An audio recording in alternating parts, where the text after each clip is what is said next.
আসসালামু আলাইকুম। ক্লাস ওয়ানের দেখো তোমাদের পড়া চলছিল 27 পাতা। 27 পাতার এই পড়াটি হয়ে গিয়েছে। এবার থাকছে তোমাদের ওয়ার্ড প্রোনাউন্সিয়েশন মিনিং, মানে শব্দ উচ্চারণ ও মানে। এখানে দেখো হলুদ বক্সে দেওয়া আছে, এটি আজকের পড়া থাকবে তোমাদের। হ্যাঁ, আমি একবার বলে দিচ্ছি উচ্চারণগুলো এবং মানেগুলো। দেখো লেখা আছে স্ট্যান্ড আপ। স্ট্যান্ড আপ মানে দাঁড়াও।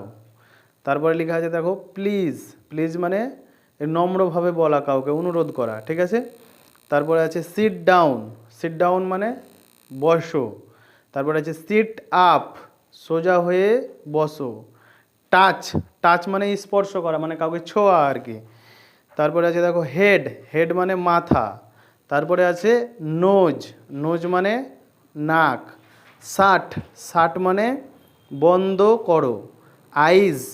আইজ মানে হচ্ছে কি চোখগুলি। ওপেন। ওপেন মানে খোলো। পয়েন্ট। পয়েন্ট মানে আঙুল দিয়ে দেখাও। ডোর। ডোর মানে দরজা। তাহলে তোমাদের এই পর্যন্ত পড়া থাকছে। তোমরা কি করবে, উচ্চারণগুলো এবং মানেগুলো পড়ে রাখবে।